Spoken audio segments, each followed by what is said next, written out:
Welcome to another episode of DD on the Spot. As always, I'm your host, Ryan Johnson. And before I get to our guests here today, I'd like to remind everyone, and if you enjoy this content, to please give a like and subscribe down below. I'd greatly appreciate it. We have Wendy Mahovsky. See, I got it right. Okay, everyone. I'm getting better at pronouncing these people's names. Okay, so I got it right on the first time. She's 18 years old. She's making me feel like an old senior citizen, being that I'm 25. She does NPC figure, and she's the 2019 Teen Nationals overall champion, and coming to us from Colorado.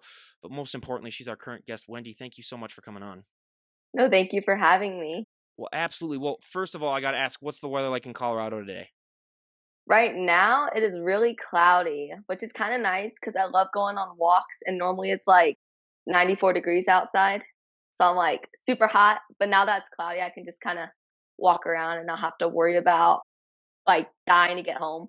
Oh, yeah. I mean, it was 96 degrees here yesterday and sunny, but as you can tell by my background, cloudy now. So I really, really appreciate that. So especially with my super white skin tone, I can't go outside if it's really sunny out and I'm at least gonna get, either burned or farmer's tan, where let's be honest, that is not a real tan. But before we get into that, because I mean that's a whole podcast in and of itself. Probably you have winter woes just of myself, like myself too, just because you're in Colorado. But what really inspired and what really motivated you to get in shape and start this journey, and how's it impacted you, and how has it led up to where it's at now?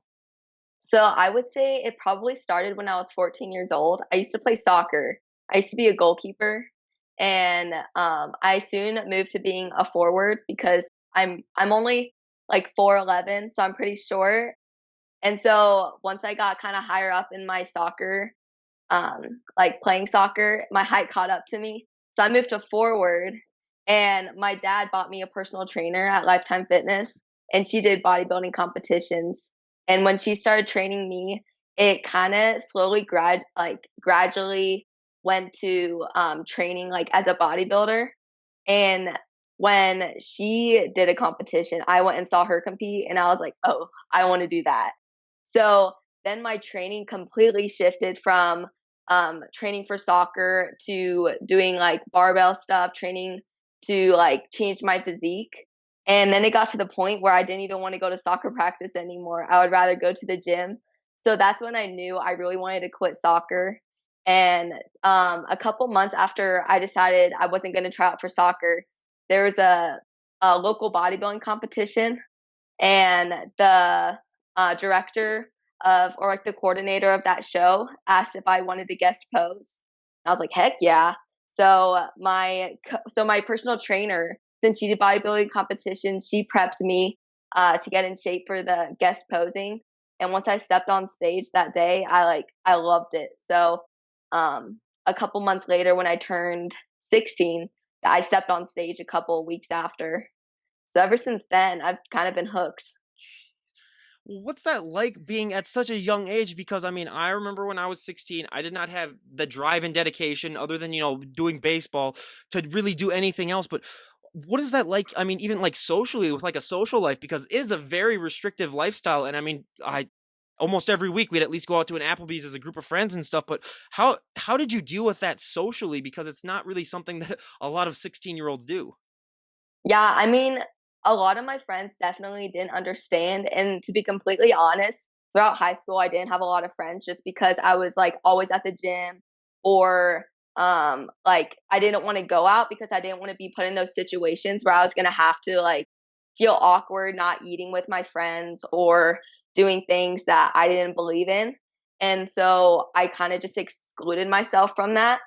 And for that reason, I didn't really have a lot of friends. But other than that, I wasn't really um, like I didn't want to eat bad just because I was so disciplined. Even when I was prepping for shows, it's kind of funny because my coach would prescribe like cheat meals, and I didn't want to take them. I was like, I'm good. Like I don't need them. Like, oh, I would go to Tokyo Joe's and I would get a noodle bowl. That was my cheat meal. So I didn't really have a problem with like tempted. Like I wasn't never tempted to eat bad. It was mainly just that kind of awkward situation where I would be at friend's house and their parents would cook dinner, and I would be like, no, like I can't. Or we'd be going somewhere and I'd whip out my container. Yeah. So No, I yeah. I've heard so many stories about that, and yeah, it's definitely an adjustment to have. But yeah, it's great that you were able to get through that because yeah, I know even at that's such a young age where everything's going on in your life and just to be able to do the bodybuilding. But one question that I like to ask all the competitors that I have on the podcast, because I always say if you were to walk into a gym and there's 100 people in that gym, there's 100 different ways as to how those people got into shape, whether it comes down to their diet, their nutrition, how many reps they do, what exercises they do. So many little things add up to that overall package that people end up seeing. What was that experience like for you? Because if you were to walk up to someone and say, hey, what'd you train for this body part? It looks amazing. What works best for them 99% of the time isn't going to work as good for you.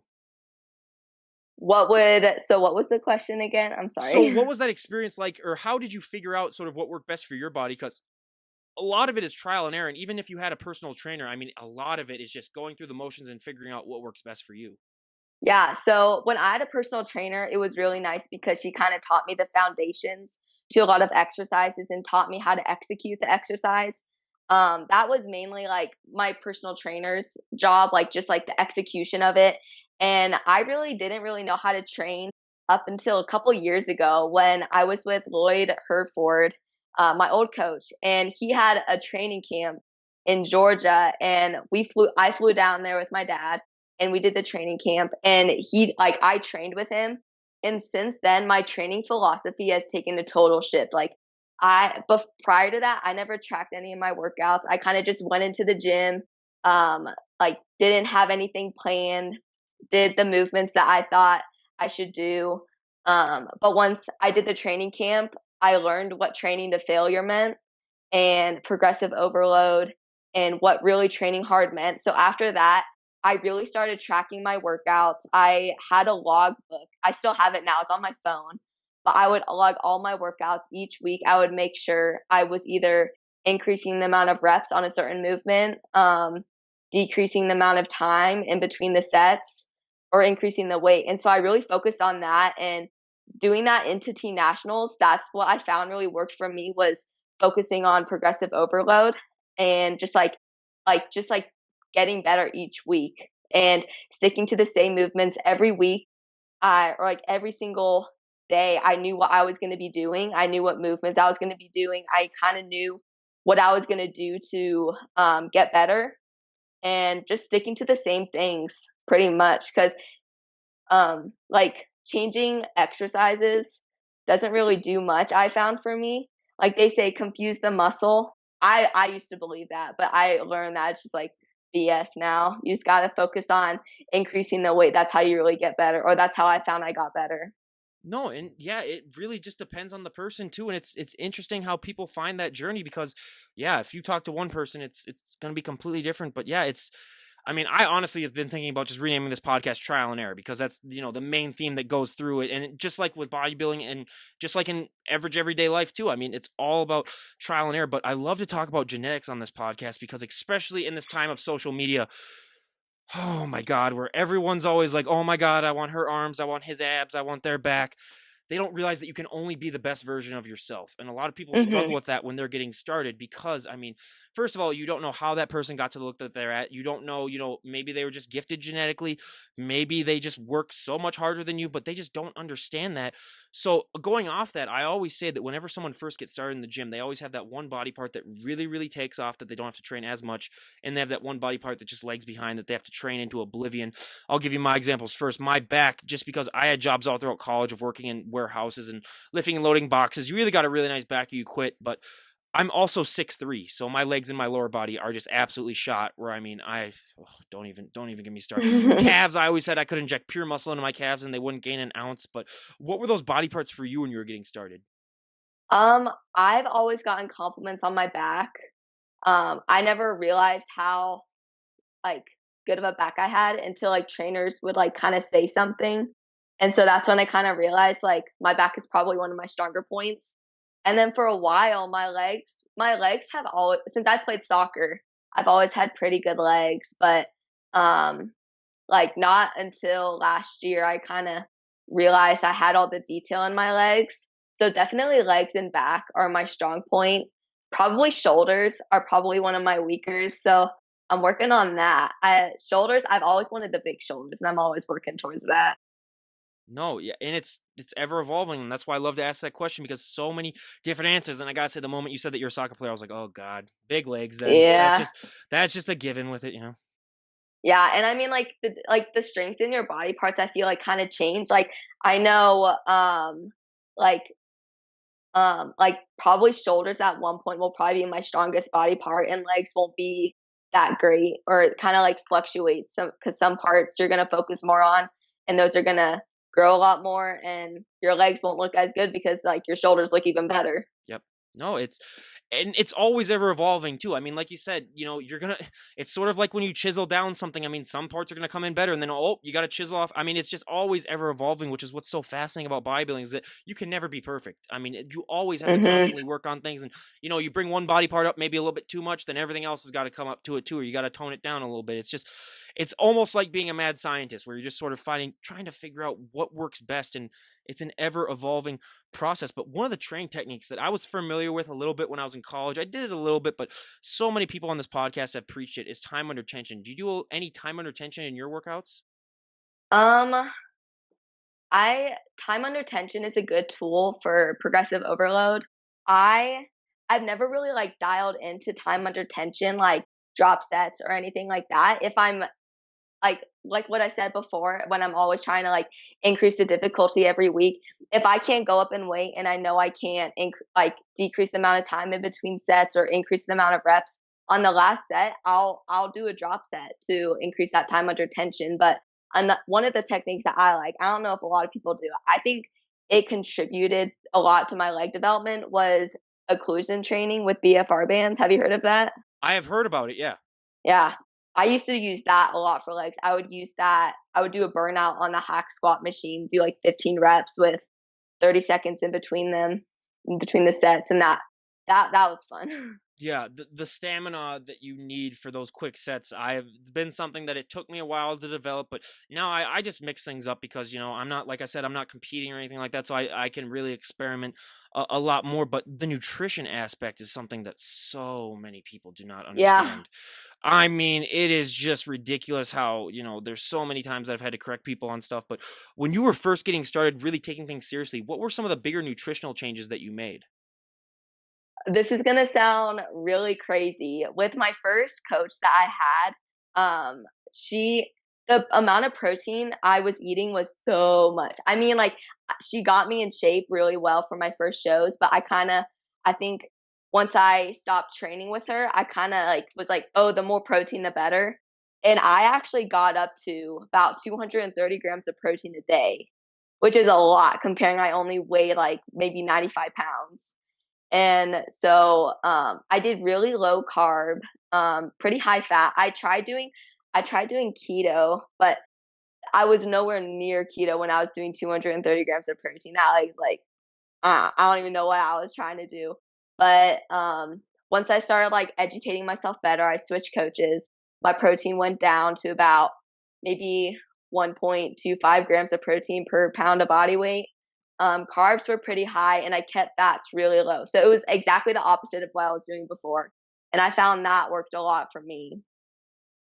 I mean, just measuring stuff is hard enough for me when it comes to, the Yeah. proteins and the oh my god, just some nights I'm just like, okay, you know what, screw that. I'm just gonna eat something. But yeah, it's again just this lifestyle. So many people do not understand how technical it is and how specific it is and how dedicated and driven you have to be, which is why I like to have bodybuilders on because they really, they go through so much that I always say if you can go through one prep, I mean, you can do anything in life. But before we go into preps, I mean, a myth and stereotype that I love to bust on this podcast. It's gotten better the last 5 years due to Instagram, but still, there's so many women that still have that fear that if they walk into the gym and they pick up one weight, they're going to put on 50 pounds of muscle overnight.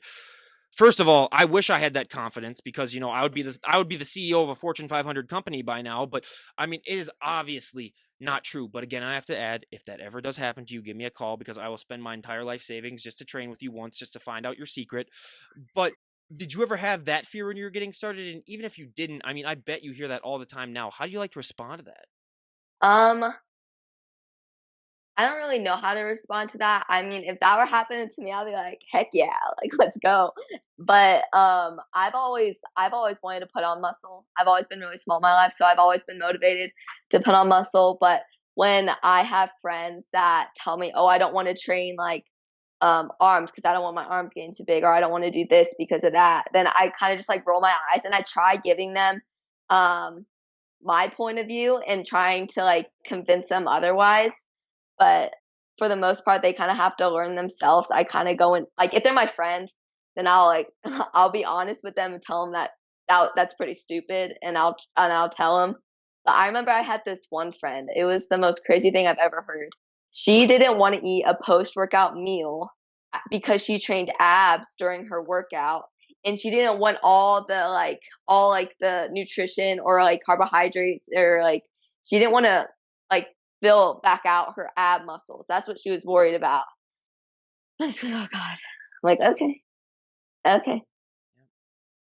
Yeah, that's just one of those too. Yeah, where I've had dozens of those conversations too, where you just gotta take a breath for a while and realize, not everyone has that education. But yeah, there's just so much misinformation out there. But going off that, I mean, I always say the one thing that I think impacts women so much more than men when it comes to working out is that confidence boost that it gives you. I mean, we have heard hundreds of stories on this podcast of, just how it's helped out our individual guests. How do you think that that confidence boost has helped out in your life? Because I always say that's the one thing that you can take from the gym and use to impact every single aspect of your life.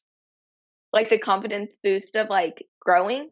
Well, yeah, that too, and also, I mean, just you just get confidence boost because you feel better about yourself. You feel strong. You feel. Yeah. I mean, we've heard so many stories about that. Has that impacted you in any way?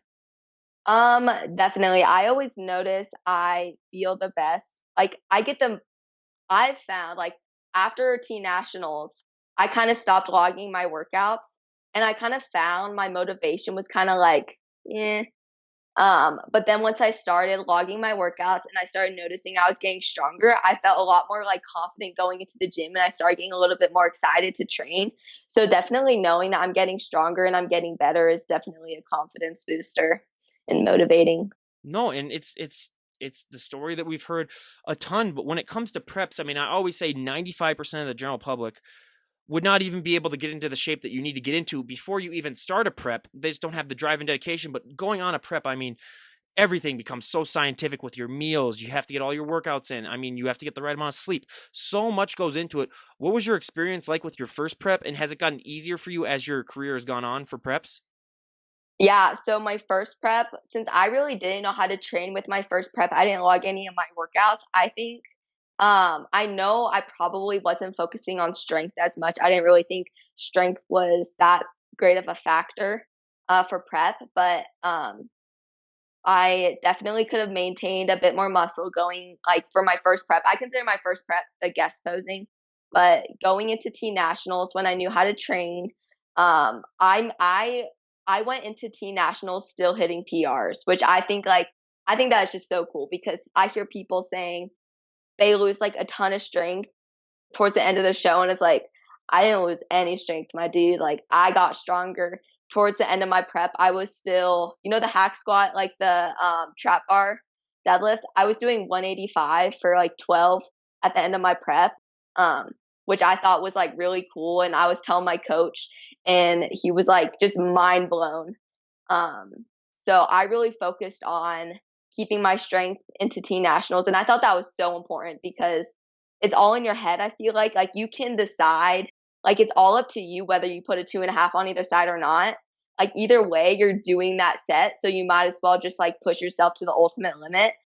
And just taking off weights really does nothing. I mean, unless you're like you physically can't do it and your back is arching, then yeah, okay. But I towards my last prep that I did, I really learned the importance of keeping strength and um definitely recovery, I think, like making sure that you get your sleep because I was not worried about that during my first prep.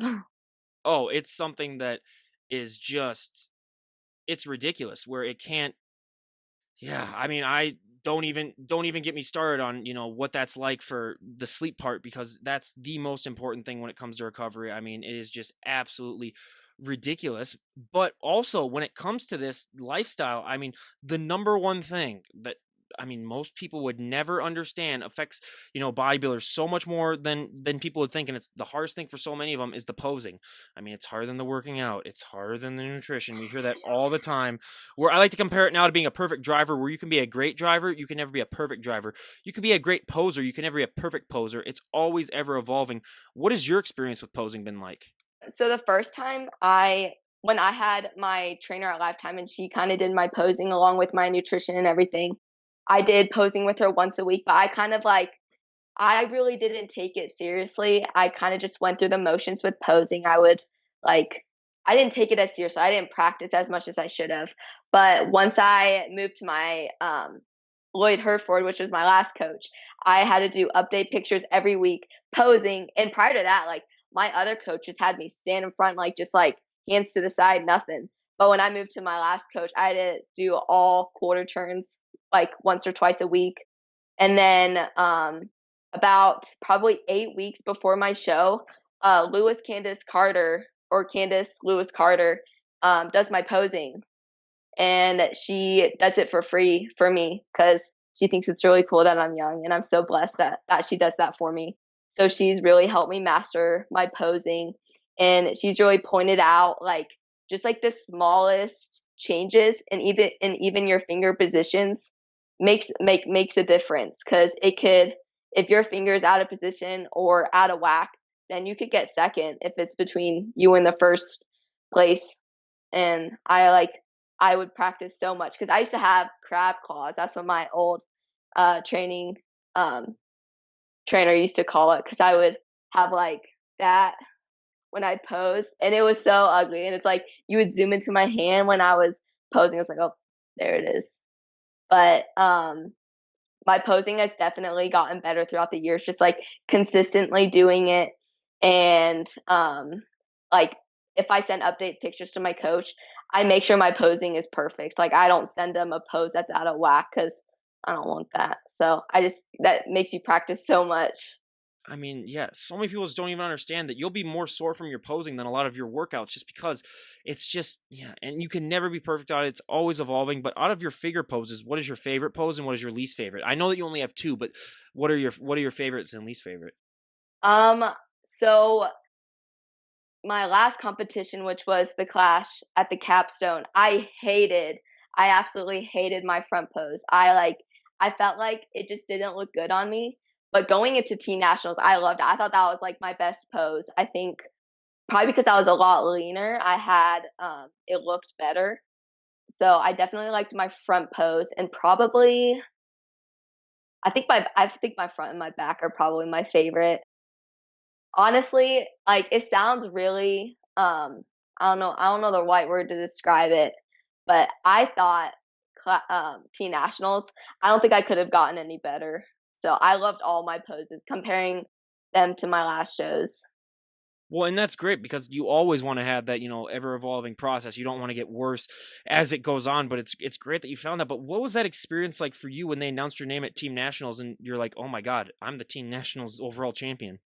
Yeah, I was more or less just like relieved because I was ready way before the show started. My coach wanted me to actually fly out to Georgia and do the Clash at the Capstone again, the same show that I had done a year ago, because he thought I was ready. He just wanted me to fly out and just do the show because I was ready. But I was like, no, because I don't want to like over diet for Teen Nationals. I wanted to just put all my energy towards Teen Nationals.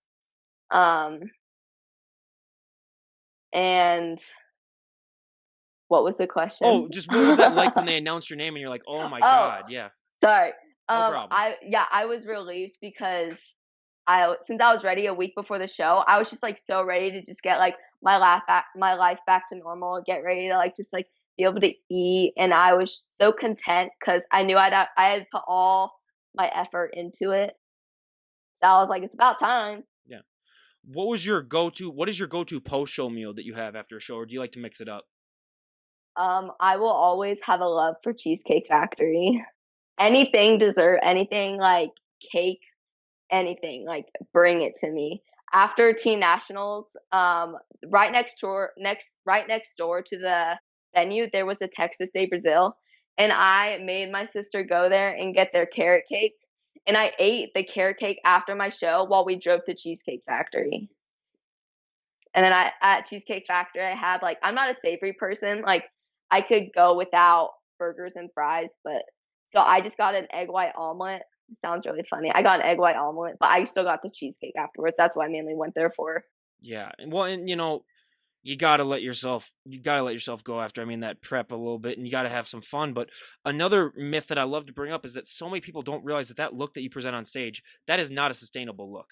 I mean, No. so many people are just, I think it's because of maybe there's shows like Biggest Loser where people go on a show and they lose 150 pounds, and some of them are able to keep it off, where a lot of people look at that and then they look at bodybuilding and they just say, hey, they should be able to, stay in shape just like they are right now. But they don't realize that the dieting that you've done, the water manipulations, all the other stuff when it comes to your nutrition and just depleting yourself and try to make yourself look as, lean as possible, you're not going to be able to maintain that. Was that a struggle for you when you first realized that? And has that gotten easier for you to grasp and accept as your career's gone on, that, like, hey, this look that I present on stage, I'm not going to look like this all year round? Yeah, I mean, I definitely struggled with that, when I was younger and I was first kinda starting to get into bodybuilding, and I still struggled with that after teen nationals because I got extremely lean for teen nationals, and so after the show, I actually got a little bit leaner on accident, and so once my parents started kinda getting worried and, they, like, were starting to, like, kinda, like, I wouldn't say they were getting mad because I told them, like, toward close to my show, they actually wanted to pull me out because I got so lean that like they it was bad. And so they wanted to pull me out of the show. And I told them like no, like it's not, it's like this is only temporary. And after the show, my weight didn't budge. Like I was eating so much, like hamburger and fries every day. Like I was like really having to like force it down, even though I didn't want to. I kind of had to do it just to kind of like please my parents at some point because they were worried. So after like I got a little bit leaner, that's when I was like, okay, I got to put in like high gear. And I mean, I know that I can get to that leanness again. So getting back to like a healthy state is like I learned is definitely important. Yeah. No, and the mental state too, because I mean, this is so much more of a mental game than a physical game, and people do not understand that. Where I mean, you can convince yourself to work out, but just the mental part of it, your body can put itself through so many things, but the mental side is so much more of a struggle. But so, are you? Did you just graduate high school, or are you in college, or? I graduated high school. Okay, yeah, because I was gonna say, how'd you change things up once you went to college? But I gotta ask now because you are the first person that I've had on that's the class of 2020 with all this going on with the coronavirus. Mhm. What has that been like? Because out of all the things, like when I go to my job and I'm just like, or when I talk to other people, it's like, yeah, I really feel bad for those seniors, not going to prom or not doing any of that. How have you been dealing with that? Because you're the one age of people that have probably been affected by this more than anything else. So I didn't go to a regular, I went like stereotypical high school. I went to a small school that's probably about 25 minutes away from my house, and they treat high school classes as college classes where they're only a semester long instead of 2 semesters. So I moved to that school after freshman year, and I knocked out all my high school credits in up to my junior year. So after my junior year, I was completely done with high school courses, all my requirements, and I moved right into college courses. And my schedule got so nice. Like I would be at school for maybe 3 hours a day. And last year, or yeah, the beginning of the beginning of the school year, last year, this year, one what the most present one, yeah. I was at my college full time, the Arapahoe Community College, and I was only there from 7:50 to uh like 12 o'clock, and then on Wednesdays I was there until 4:30, but there was a really big gap. And then last semester it was so nice. Like I don't think it could have gotten any better than this, but I was at school from 7:50 to 10:15, only Mondays and Wednesdays, nothing else. It was so nice. But because of that, it made like life so much easier. I got what I needed to be done. Yeah. No, and so you're one of those people. We had a friend of mine in college who came in and she'd already done like 60 credits. She'd already got like 2 years out of the way, and I'm like, okay, screw you. Just you're already making me. I mean, just yeah, you saved all that money, but Yeah. yeah, that's the most important part. But yeah, that's great that you were able to do that. But how did that also with the coronavirus? I mean, so many people, you're really struggling to find ways to work out and stay in shape during this. And did you have access to a gym at all, or what was your experience like that when it came to maintaining this lifestyle? One of my friends just right up the road has a home gym. She has a power rack and some dumbbells. so I would literally walk up to her house every morning at 11 o'clock and we would work out. And for the most part, I was able to keep my training relatively the same. Um, for the most part, I've really never had a training partner.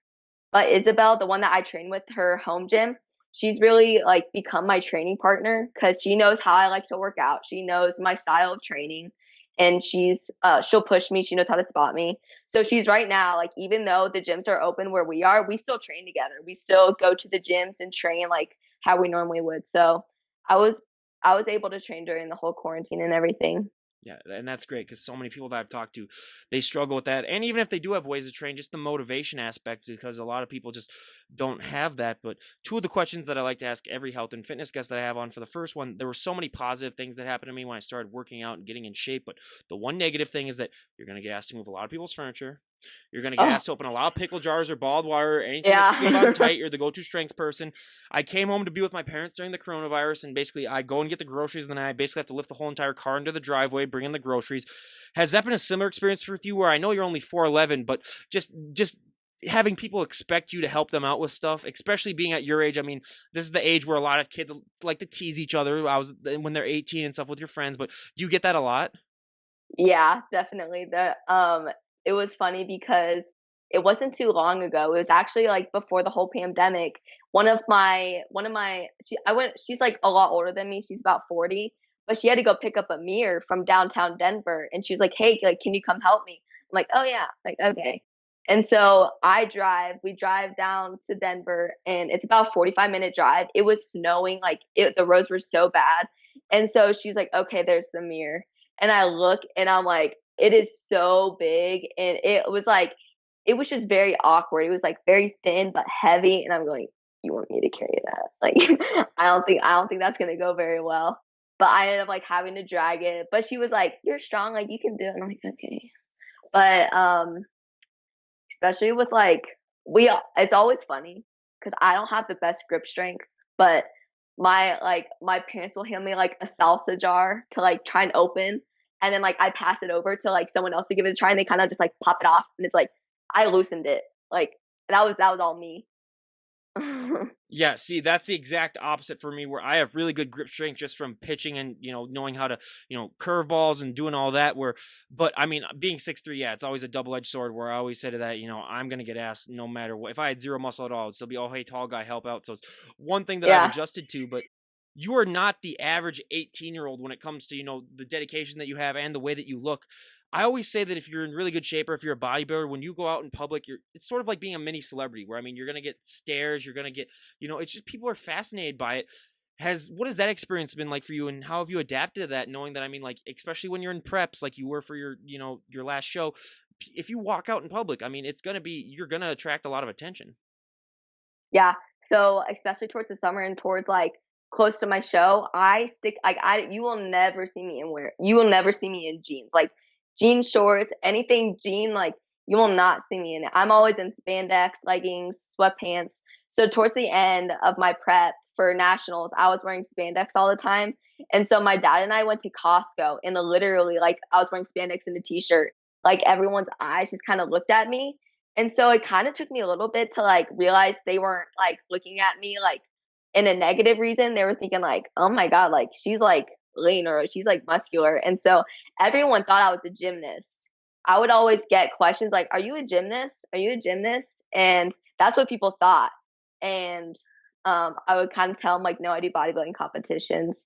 And they'd be like, "Oh," but I always got compliments on my legs because my legs like stay lean pretty year round. But it kind of took a little bit to realize that people aren't looking at me in a negative reason. But I definitely like notice like when I'm walking around, people are looking at me, and I kind of have to like remind myself like they're looking at me because I don't look normal. No, and yeah, it's definitely something that you got to deal with mentally. And I've heard plenty of stories about that. And it's just fascinating how, as you get healthier, it becomes more of an attraction for people, where they just are attracted to that energy and that vibe that you give off. But especially, I mean, like you said, you don't wear jeans, but clothing options can be very, very hard for people that body build. I mean, jeans are never going to be your best friend, especially when you have lower, and I mean, like, as soon, like, even without, great shoulders, even if you have nice shoulders, dresses aren't going to be a thing. What have been some ways other than, just wearing the leggings and the sweatpants that you've tried to, still maintain a wardrobe? Because let's be honest too, you basically need to have a prep wardrobe and an off-season wardrobe as well. Yeah, you're totally right. I have like all my clothes are like on like one part of my closet where they're my prep clothing because they're all extra smalls or extra smalls, and then I have like the other side of my closet that's like small, medium, larges. But for the most part, I like sticking to like dresses because like I mean you can wear dresses like as long as they have the little adjustable thing on the shoulder where you can like move it up or move it down. That's all I need. Like I'm good. T-shirt dress, like bring it on. But I love sticking to sweatshirts and spandex. That's kind of my go-to. I still have my prep sweatshirts. I bought a pump cover. I like All American Roughneck. They have these pump cover sweatshirts, and I bought a small on accident, and I thought it was gonna fit fine because it was a bodybuilder company. It was so small, and I'm like, okay, that's going on my prep section of my closet. Yeah. Well, I'm gonna buy a sweatshirts. large now. Yeah. Well, sweatshirts and sweatpants, let's be honest. I mean, we live in climates where we're going to have snow on the ground 6 to 7 to 8, even 8 months out of the year. So, Yeah. sweatpants, that's your go-to either way. And that's a good off season too, where, you can put on a few pounds and people won't realize because, you're in that. But I mean, as we get into, this year of bodybuilding, do you have any plans of competing this year? As far as this year, 2020, I do not plan on competing. My mom wanted me to compete, and I'm so glad I said no because I don't think I would have been able to compete with everything going on. And even I mean like I would have done well probably because I had access to a gym, but I really want to do 2021. That's when I'm going to compete. I already have a coach picked out and everything. Yeah. Well, college is a completely different beast too, because I mean, I had more time to train in college, but have you already been sort of thinking about how you're going to be able to maintain this lifestyle into college? Because you have a heck of a lot more freedom, and it's just, there's going to be a lot more. If you thought the temptations were bad in high school, it's going to be, that times 100 in college. Yeah. Well, I'm going to UNC in Greeley, and I requested to have an apartment where it has a kitchen, and I got approved. So that is very nice. So I'll have a kitchen. If I'm prepping for a show, I'll be able to prep my meals. I know for a fact my roommates will not be touching my food. They won't want to touch my food. Um, they have a pretty nice gym there, so I'm not worried about that. The gym is open really early, so if I need to do my cardio and whatnot, I can. The only thing I'm really worried about is that my mom wants me to rush. I don't really want to rush to be completely honest. Like it's not one of my top priorities, but my mom thinks it's important, so I'm in a rush. So that's the only thing I'm really worried about, just the obligations that they have. But for the most part, I'm pretty excited. You can always be the enforcer too of the group if need be. They can always just call you. Yeah. Yes, I'll always be the designated driver, that's for sure. Okay, so true story. DD on the spot stands for designated driver because I was the designated driver a lot of the time. So that's where the DD on the spot comes from. We're literally like this was, because I was the first person out of my group to turn 21, so I couldn't even go to bars with anyone. So like I'd pick them up at parties, and then once everyone turned 21, then the DD spot on the spot came. I mean, I still do it every once in a while, but yeah, it was literally just like, yeah, okay, I'll drive because I'm the only, so yeah, that's a whole story in and of itself. But yeah, that's where the DD comes from. But if we were to talk to you a year from today, where would you like to be at in your bodybuilding journey or just your overall life? What are some goals that you would like to have achieved if we were to talk a year from today? So I'm going to college for exercise science because I want to be a personal trainer for the celebrities. I feel like that's everyone's kind of goal. I don't know. I've had a few of them on, and yes, they have a pretty nice life. Yeah. Yeah, and I'm really fortunate because my mom's cousin is the lawyer for Major League Baseball. So I'm really hoping he'll be able to get me in contact with a couple of people that can kind of get me in contact with some athletes to kind of help them train or at least get an internship with. And from there, I plan on being a personal trainer for the online coach or for the professional athletes. And then I know this is every bodybuilder. I'll be honest, but I want to be an online coach. I kind of want to do that on the side. I think it's really cool. For a little bit, my next door neighbor, she knew I did bodybuilding competitions and she wanted me to help her lose a couple of pounds. And I was like, sure. And I didn't charge her anything. I just kind of gave her guidance, kind of told her like some of the tips and tricks that I learned through competing. And she lost about 30 pounds, which is really cool. But I didn't charge her at all. I just kind of did it because I love to do it. So I want to continue doing that. Yeah, and that's awesome. And if you could change one thing about the sport of bodybuilding, what would it be? Um, One thing I could change, I think I would probably say it's hard. I really wish the sport was drug free just because the longevity of the sport may not be as like it's not very like there's not much longevity in the sport because of all the drugs and everything. A lot of people can't maintain that. But I know like it helps achieve a certain look, which I understand. Also, if I could change one thing, it would be the amount of money that people win Yep. because they put so much work in it. Like they put so much time, effort, like literally every single minute of their day goes towards like winning the trophy, winning the first place. So I think that like the Olympias and professional athletes should be paid more for their winnings. 100%. I mean, yeah, with the dedication that they put into it, I mean, people, if you don't know this, bodybuilders end up losing money. They don't end up making money unless you're like the number one or so like that. Then and you barely make anything. So, yeah, that's definitely one thing that I would do myself. But lastly, do you have anyone that you'd like to give a shout out to before we wrap things up? A shout out. I'd probably give a shout out to Sean Carlita. I think I pronounced his name right. He inspires me so much. Like just like he always posts his like 20-year transformations from him being 107 pounds to 228 pounds, and it's just like so mind blowing that someone can achieve that. And it really honestly does motivate me because I am not the person to like want to gain weight. I like being pretty lean like year round. Like that's just kind of how I am. But like you can't be 200 pounds and shredded if you can't even get to 200 pounds. So that really motivates me to like train hard and like continue eating. Also, Keon Pearson. I trained with Keon Pearson when he was on my team. He's just super nice. He's just like so motivating and so encouraging. Super awesome. No, and that's great. And we'll leave a link to all that stuff down below, and we'll leave a link to her Instagram page.